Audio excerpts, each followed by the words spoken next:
The Gospel of Matthew, chapter 24, Signs of the End of the Age. Jesus left the temple and was walking away when his disciples came up to him to call his attention to the buildings.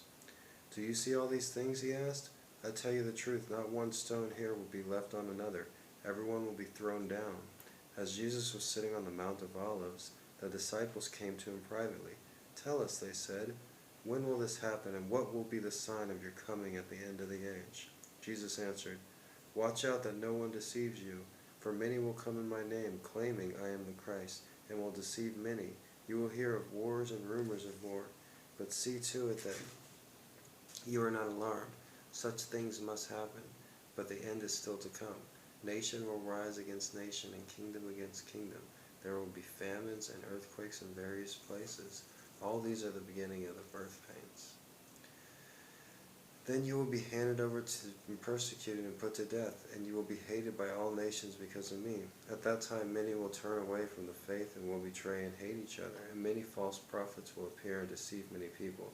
Because of the increases of wickedness, the love of most will grow cold, but he who stands firm to the end will be saved, and that this gospel of the kingdom will be preached in the whole world as a testimony to all nations, and the end will come.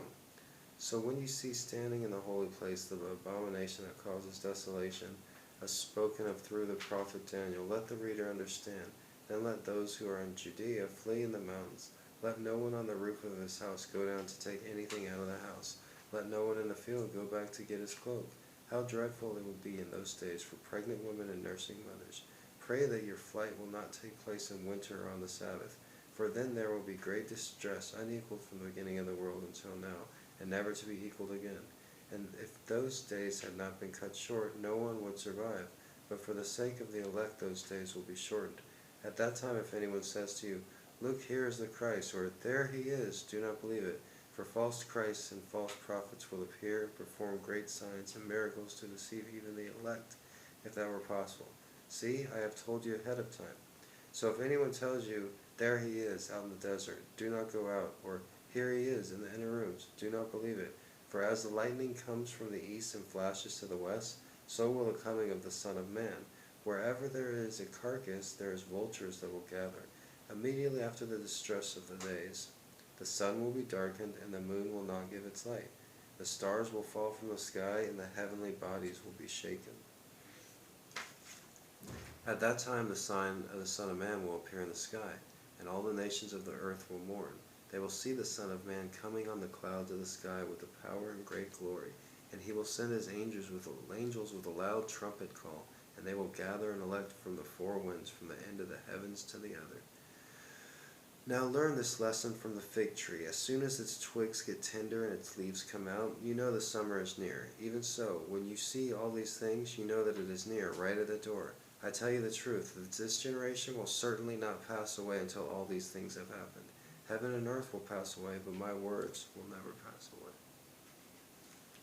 The day and hour unknown. No one knows about the day or hour, not even the angels in heaven, nor the Son, but only the Father. As it was in the days of Noah, so it will be at the coming of the Son of Man.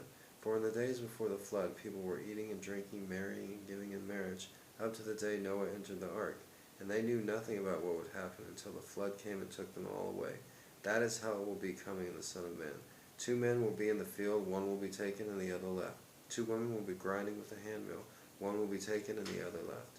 Therefore keep watch, because you do not know on what day your Lord will come. But understand this, if the owner of the house had known at what time the thief was coming, he would have kept watch and would not have let his house be broken into. So you also must be ready, because the Son of Man will come in an hour when you do not expect him. Who then is the faithful and wise servant, whom the master has put in charge of their food at the proper time? It will be good for the servant whose master finds him doing so when he returns.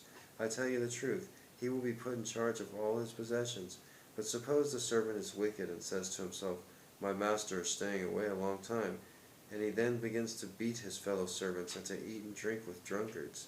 The master of that servant will come on a day when he does not expect him, in an hour he does not aware of. He will cut him into pieces and assign him a place with the hypocrites.